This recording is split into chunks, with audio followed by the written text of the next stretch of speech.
বর্ষাকালে এরকম গরম গরম ধোয়া ওঠা পাস্তা খেতে এত অসাধারণ লাগে, তো মনেই হবে না যে দোকান থেকে আনা না ঘরে তৈরি করা। নমস্কার বন্ধুরা, রূপা কিচেন উইথ ভিলেজ ফুডে সবাইকে স্বাগত। চলে এসেছি আজকে একটা সুন্দর রেসিপি নিয়ে। আজকে আমি দোকানের থেকেও সুন্দর টেস্টি পাস্তা বানিয়ে দেখাবো। তো এগ পাস্তা বানাবো, তো কীভাবে বানাচ্ছি আপনারা দেখতে থাকুন। আশা করি দোকানের থেকেও বাড়িতে বানিয়ে খেলে বেশি টেস্ট হবে। তো দেখতে থাকুন। ভিডিওটা দেখতে হলে কিন্তু প্রথম থেকে শেষ অবধি দেখতে হবে। তো চলুন শুরু করি আজকের রেসিপি। তো এগ পাস্তা বানানোর জন্য আমি এখানে নিয়েছি 250 গ্রাম পাস্তা। তো দেখো, এখানে বাজারে যে কোনো দোকানে এরকম পাস্তা তোমরা পেয়ে যাবে। তো এরকম পাস্তা দিয়েও করতে পারো এবং পাইপ পাস্তাটা দিয়েও করতে পারো। তো যে যেরকম পছন্দ করো সেইভাবেই সেই পাস্তাটাই নিতে পারো। তো কোনো অসুবিধা নেই, একই রকম খেতে লাগবে। আর নিয়েছি এখানে 2টো ডিম, আমি যেহেতু এগ পাস্তা বানাবো বলেছি। আর এখানে আমি কিছু সবজি নিয়েছি, যেমন নিয়েছি আমি এখানে একটা ক্যাপসিকাম, একটা গাজর, আর এখানে আমি বিনস কড়াই পাইনি বলে আমি এখানে কিন্তু বরবটি দিয়েছি। তো বরবটি আর বিনস কিন্তু একই রকম লাগে, একটু আলাদা লাগে কিন্তু বোঝা যায় না তবু। তো এই কটা উপকরণ দিয়ে কিন্তু আজকে আমি পাস্তাটা বানিয়ে দেখাবো। এবারে আমি পাস্তাটা আগে একটু সেদ্ধ করে নেব। তো তার জন্য এখানে আমি দিয়ে দেবো জল।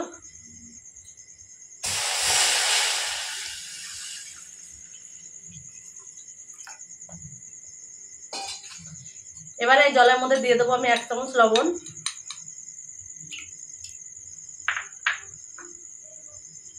দিয়ে দেবো সুন্দর রঙের জন্য 1/2 চামচ হলুদ গুঁড়ো,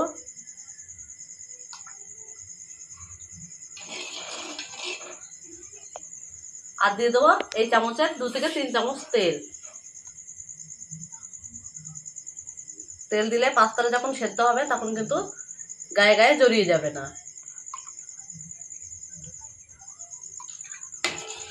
এবারে আমি জলটা ভালো করে একটু ফুটিয়ে নেব। এবারে জলটা আমার গরম হয়ে গেছে, এর মধ্যে আমি কিন্তু এবার পাস্তাগুলো দিয়ে দেবো।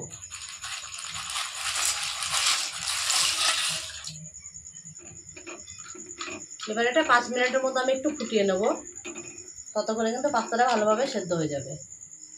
আর এদিকে আমি একটা গাজর নিয়েছি, একটা ক্যাপসিকাম নিয়েছি। এদিকে আমি বরবটিটা আগে থেকে কেটে রেখেছিলাম বরবটিটা। তো আমি এবার ক্যাপসিকাম আর গাজরটা একটু কেটে নেব।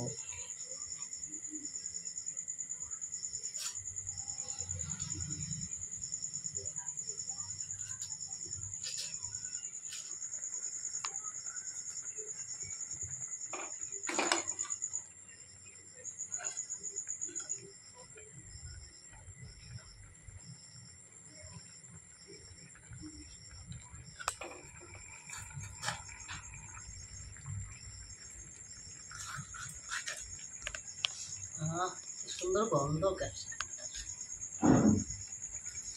একবার লঙ্কা খাচ্ছি।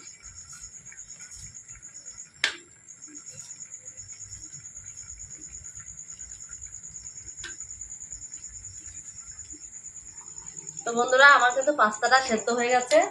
তো আমি দেখাই তোমাদেরকে, দেখো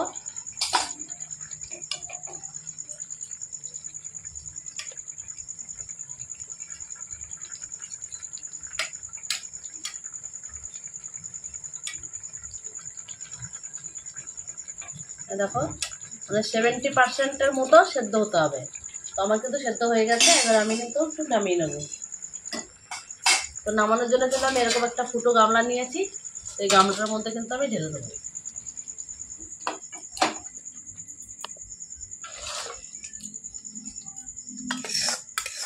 তো কড়াইটা পরিষ্কার করে আবার কড়াইটা আমি গরম করে নিয়েছি। তো এবার কড়াইতে আমি প্রথমে দিয়ে দেবো সর্ষের তেল। এখানে আমি 2টো মুরগির ডিম নিয়েছি। তো ডিম দুটো আমি ফাটিয়ে রেখেছিলাম আগে থেকে। তো আমি ডিম দুটো এবার দিয়ে দেবো এর মধ্যে।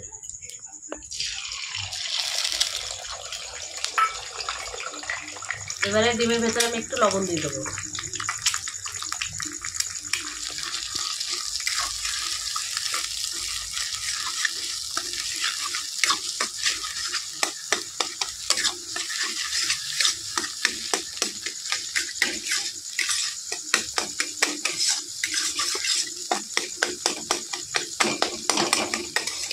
ডিম দুটো আমি ঝুড়ো ঝুড়ো করে ভেজে নিয়েছি, এবারে তুলে নেব।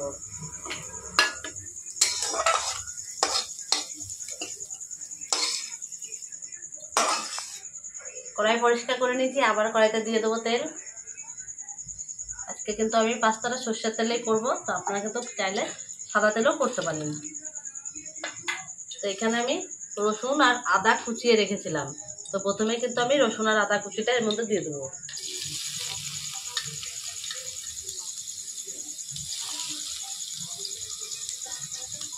একটু লাল করে ভেজে নেবো।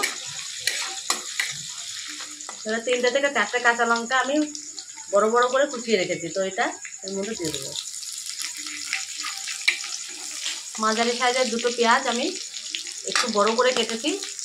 দেখো আমি পাপড়িগুলো সব ছাড়িয়ে নিয়েছি, এইভাবে পাপড়িগুলো কিন্তু কেটে ছাড়িয়ে নিয়েছি। তো এটা এবার এর মধ্যে দিয়ে দেবো।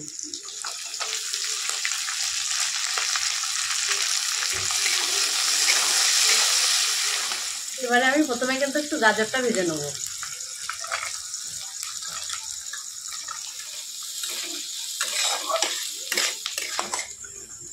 গাজরটা আমি মোটামুটি ভেজে নিয়েছি। তো এবারে এই সবজির ভেতরে আমি এবার প্রথমে মটরশুঁটিগুলো দিয়ে দেবো।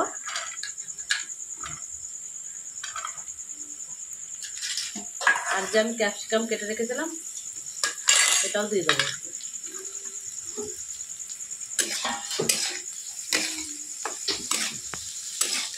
2 থেকে 3 মিনিট আমি ভালোভাবে ভেজে নিয়েছি সবজিগুলো।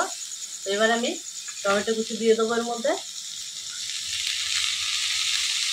টমেটো দেওয়ার পর আমি দিয়ে দেবো এর মধ্যে স্বাদ মতো লবণ।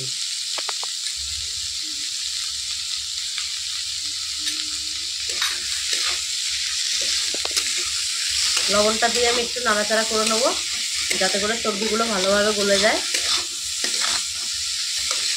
লবণ দিয়েও ভালো করে ভেজে নিয়েছি। এবারে কিছু গুঁড়ো মশলা এর মধ্যে অ্যাড করব। তো প্রথমে এখানে আমি দিয়ে দেবো একটুখানি লঙ্কার গুঁড়ো, এবারে দিয়ে দেবো একটু গোলমরিচ গুঁড়ো, দিয়ে দেবো একটু ধনে গুঁড়ো।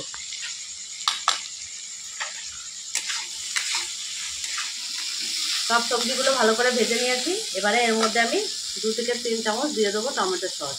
আমি কিন্তু এখানে আর কোনো রকম সস ব্যবহার করব না, তোমরা চাইলে কিন্তু সয়া সস, চিলি সস দিতেই পারো।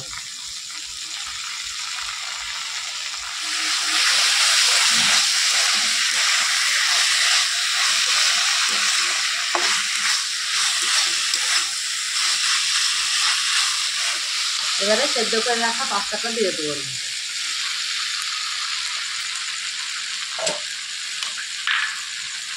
আর দিয়ে দেবো আমি এখানে যে ডিম দুটো আমি ভেজে রেখেছিলাম সেটাও এর মধ্যে দিয়ে দেবো।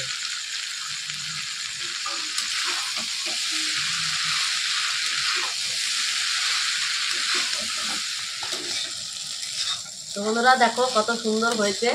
তো আমার পাস্তাটা কিন্তু ফাইনালি হয়ে গেছে। এবার আমি এটা নামিয়ে নেবো।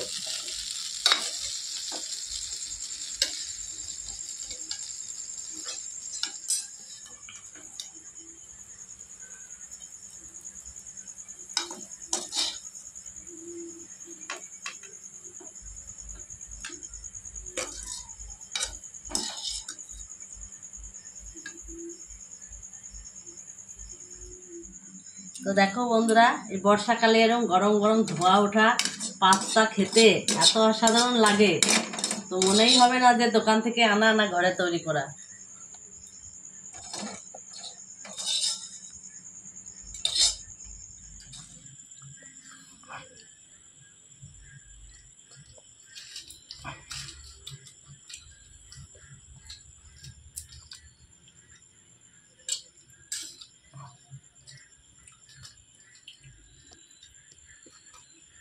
তো বন্ধুরা, আমরা পাস্তা বানিয়ে সবাই মিলে, পরিবারের সবাই মিলে খেতে বসে গেছি। তো কতটা টেস্টি হয়েছে আমাদের খাওয়া দেখে নিশ্চয়ই বুঝতে পারছো। এইভাবে পাস্তা বানিয়ে খেলে কিন্তু দোকান থেকে আর পাস্তা কিনে খেতে হবে না। মানে এতটা সুস্বাদু হয়েছে আর এতটা টেস্টি কি বলবো। তো না বানিয়ে খেলে কিন্তু তোমরা বুঝতে পারবে না, একবার হলেও বাড়িতে বানিয়ে খেও। আর আজকে আমার পাস্তা রেসিপিটা ভালো লাগলে অবশ্যই একটা কমেন্ট করে জানাবে, আর একটু বেশি বেশি করে শেয়ার করবে, লাইক অবশ্যই করবে। আর এরকম নতুন নতুন রেসিপি পেতে হলে চ্যানেলটিকে সাবস্ক্রাইব করে পাশে থাকবে। আবারও ফিরে আসবে অন্য কোনো সময় অন্য কোনো রেসিপি নিয়ে। ততক্ষণ ভালো থাকবে, সুস্থ থাকবেন, সাবধানে থাকবেন।